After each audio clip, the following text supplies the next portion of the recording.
I am, as always, delighted to be here. It's always fun, and it's always good to stand in front of the business community and tell you all what a great job you do and how fortunate we are for the job that the businesses in this town do and for what they provide to us, those of us who live here, the restaurants and the retail businesses. And I mean, we're blessed in this town by the people that run these businesses and what they do and what they mean to us. But we're in tough economic times. Are you as sick of hearing that as I am? I mean, I am just, I've said it myself, and I am just sick to death of hearing it. And it's not the tough times that we mind so much. You know, we're Americans. We know how to deal with tough times. We'll get through that if it's just tough. But it's the uncertainty that really bothers us these days. And it's the things that for so long were the things that we held on to. I mean, I can remember years ago saying that, you know, if you invest in real estate, you know, that's the thing. When it gets down, if all else fails, you can always sell some real estate. Well, now you can't do that. You know, the prices are gone to, you know, if you live outside the city, the prices have gone to pot, you know, and then there's nobody to buy it anyway, you know, because everybody's sitting there holding. So it's the uncertainty of what we're dealing with that makes this so, and it's retirement. I mean, I'm a baby boomer, and I thought I'd be sitting with my feet propped up today. But that ain't gonna happen. I'm gonna work longer, you know. I've got to contribute more, and I've got to try to get back to where I was 2 or 3 years ago. And I think everybody is dealing with that, you know. Everybody's dealing with that uncertainty. Social Security. I mean, I've told the story many times that, you know, us baby boomers is that we're warning the rest of you, you know, there are 40 million of us or ever how many there are. We're warning the rest of you that we're not going quietly as baby boomers. We're going to make ourselves known. And the other is we want our Social Security checks. We don't care whether you get yours if you're behind us or not. But now we're starting to worry about whether anybody's going to get any Social Security checks, you know. We watch as the federal government spends money and creates debt that, I mean, we can't even imagine. The numbers just don't mean anything to us anymore, and billions and trillions of dollars, and we don't know what to think of that. We don't know what to do or what to think about the $1 trillion of debt. We don't know how that's going to impact us. It's that uncertainty. And then we're looking at a state government that tells us again this year they're going to cut $1.8 billion out of the state budget again. This is a budget that 4 years ago was $21 billion. Last year it was 15. And the only reason they made 15 last year is because of the stimulus money. And that kept us from this $2 billion that they've got to cut there. Now, you see 14,000 jobs that are either going to be lost or not filled in the state. And then 10%, 9% across the board cuts in the state. Now, I will warn you, Mark, and the rest of the school board people here, that 10% is not really city. That's education. I mean, that's the only place. 40% of the state budgets is education. And when they start talking about a 10% cut, they're talking about education. Because when you start looking at where they've cut here and where they've done this, they did all that last year. So the only way they've got of coming up with any money this year is to get into education. So it's going to be hard. I sympathize with the job you've got to do and with what you're facing, but we've all got to realize that we're going to have to really hunker down. Now, we want to talk just a minute about how our city has fared in the dismal situation I've just presented to you. Well, first of all, we've had a balanced budget every year, you know, like our state. We don't have the luxury of printing money. I'd love to try it, but we don't have that. Not only have we not raised taxes, we've not even suggested it. No furloughs, no layoffs for our employees. We've not asked any of our police or fire people to work a holiday and not get paid for it. So we've been able to do all of that.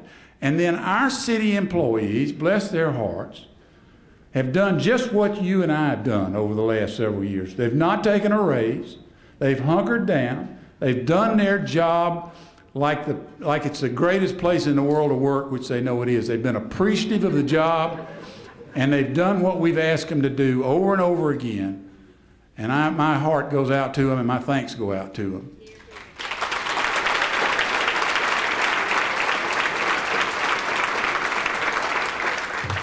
And in the midst of all this, this year, your city returns $71 to every homeowner in this community on your tax bill. Now, that doesn't sound like a lot of money, but think about what else is going on in the world. $71. Now, I took my $71 and I spent it in Decatur businesses on Christmas, before Christmas. I spent it before I even got it. So, and we need to keep this 55 program. Is that what it is? 55 or 30? 350. Okay. We're going to spend $50 a month in 3 businesses in Decatur that you don't normally go to or that you go to. Let's try to keep that going this year for all the businesses. Let's make that a point to look at that. And that $71 was a good start on that. And then we hear about governments around us that are, you know, they're early retirement for people, and they lose their institutional knowledge. They lose all the experience they've got when they do that. They furlough people. You know, they're asked and they watch their bond ratings slip. I mean, we've watched bond ratings around us go down where the city of Decatur's rate has gone to AA+. They raised our rate this year. That's a rate that's unheard of for cities our size. And only 9 cities in the whole state have a rating that high. So, and also we have negotiated a settlement with the service delivery strategy with the DeKalb County, which will result in a significant saving on everyone's tax bill, county tax bill. You will see your county tax bill will be significantly less this year because we were able to reach that agreement. We have been fiscally responsible with your tax dollars. And because of that, the value of your property in this city has remained stable in an incredibly unstable environment. And we are proud of that.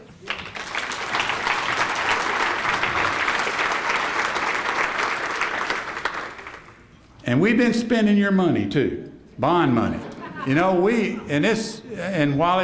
you are paying for that, there's a millage rate that you're paying for bond funds, but it's been an incredibly good time to be spending money on construction because I can assure you we are getting our money's worth these days. And over the last couple of years, we've completed Glen Lake Park. And if you haven't been down there, you ought to go. It's an incredible facility that's being well used now. We've completed a master plan at Hidden Cove Park. Sidewalks. Fred, we're doing sidewalks all over town. So crosswalks and bicycle paths. I'm talking to Fred now. Fred did this bicycle path. And this has all led to your city, Decatur, being called the most walkable in the state of Georgia. How proud are we of that? In the cemetery, we've been restoring old headstones. Those of you who don't know our cemetery dates back to 1825 or something like that. And some of those old headstones are now being restored. And we've also redone the office over there, and which needed to be done badly. And as a place for what it's used for, we needed to be an appealing place for people to be in. And we will begin to renovate the cemetery, especially around the lake this year, adding in walking trails and connecting it in with a park, which will make that one of the most appealing areas and open parks anywhere. McCoy Pool, we did finish that this year, and that became the most popular pool in the city. And what a great facility that is over there. Planning, we adopted the cultural arts master plan. We are working on the master plan for the Public Works building. That's a building that we tried desperately to move. I mean, we tried desperately to find somewhere else to move it out of East Decatur Station, but we just couldn't find anywhere close at any kind of reasonable price that we could move to. So we have begun, we're on expanded a little bit, and we're going to make sure through this plan and through what we do there that our Public Works facility becomes a neighbor that everyone in East Decatur Station is proud to be around. So we promise that to you, that we will do that. Last week in East Decatur Station, we turned on the largest solar bank, electric bank in the state. And it's on top of the roofs over there, and you don't notice it unless you're over there. But not only will the businesses that are in East Decatur Station begin to benefit by the supplement to power, it connects to the Georgia Power grid where they can actually supply green, clean power back into the Georgia Power grid. East Decatur Station is an up-and-coming area. You all know about the plan that we have over there, and one of the part of that plan is to build a water facility, or lake, if you will, which becomes the detention or retention facility for the whole development in the area. It will be important that we begin this year to putting that infrastructure in place. We have a tax allocation district which the city's allowed to vote on this year. CIDs are available to us, Georgia Environmental Facilities Authority funds. There are a lot of different options that are available to us to get started on that plan. What we actually do over there in building this infrastructure may include some of those tools and may not include any of them. But it is essential that we begin work in that area this year. Strategic plan. In the opening night in this room, we had 300 or 400 people in this room for that night. Thousands of people have participated in that room, in that plan. Hundreds of hours of work. And you know, one of the things we did, and I wish I had one of those fans with me that had those 6-word stories. Have you seen those 6-word stories? And you know what I'm talking about when I say that?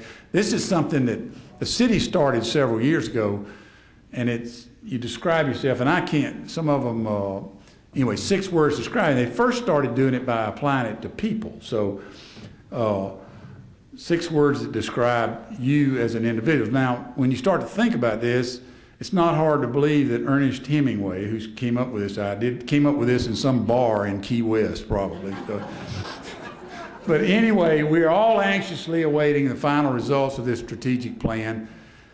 The involvement in it has been terrific, and the product, because of that environment, will be an incredible product. It will be the thing that defines our vision for the next 20 years. And what can we expect out of it? We can expect to deal with land use. You know, what do we need to change land use? What do we need to change in the way of zoning? Parking. Parking. You know, parking sharing between businesses and residents, you know. How do we deal with that? Should there be a way where Decatur residents get a free hour if they park? Can we figure out a way so that if you're a Decatur resident, you get a sticker and you get a free hour if you pull in there? Who knows?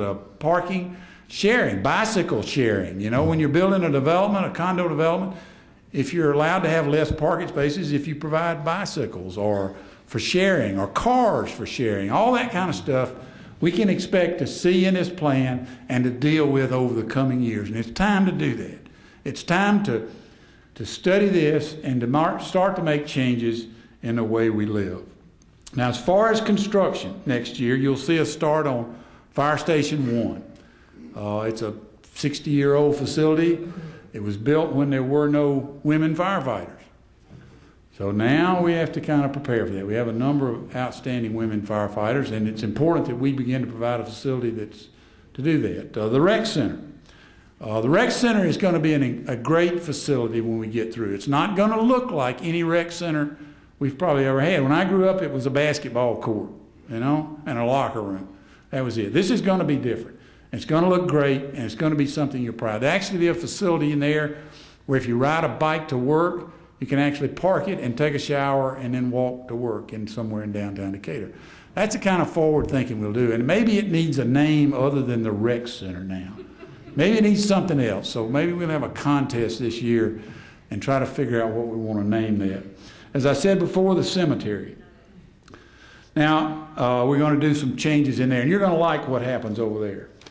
Now, I want to talk just a minute about you and the businesses and some of the things that have happened this last year in that. We're all anxiously awaiting Cakes and Ale. We know it's moving up on the square, and they're renovating the lower 3 businesses on Sycamore there, and they found an old bakery sign in there, and the outlook in there is really going to be great. Fox Brothers, we all know, is bringing a restaurant down to where Natalie's Fish House used to be. It won't be a barbecue, but it'll be a Mexican place. Farm Burger. Who hadn't been to Farm Burger yet? Is anybody in here that hadn't been there yet? So, oh, we got one over here. That's all. I mean, where else can you go eat a greasy hamburger and feel good about it? You know, I mean, what's that all? We had a couple of new pubs. As Mary Margaret suggested earlier tonight, we can solve our problems here and there if we put a $2 per glass tax on beer. You know, I'm thinking they're not going to notice. We just charge them, you know, and it goes on. So, and Mark Brennan, who runs Universal Joint Frame, is opening a new market in Oakhurst with fresh vegetables and beef and that kind of thing. And Isabella's Cafe, out of the way, but a great place to eat, a great facility. So the demand for our restaurants and all that has stayed extremely strong over the years. We've had some changes, but that's going to happen in the restaurant business. Our vacancy in downtown retail is less than the average. Our vacancy in office space is about 13 or 14%, still less than the average around Atlanta, but significant. And hopefully we can announce within the next few weeks 2 new businesses that are coming to Decatur. One is going to has now about 200 employees, going to about 300 in the next year, and it fits that mold perfectly. So we're looking forward to that change, which will bring our occupancy rates down to like 2006 levels.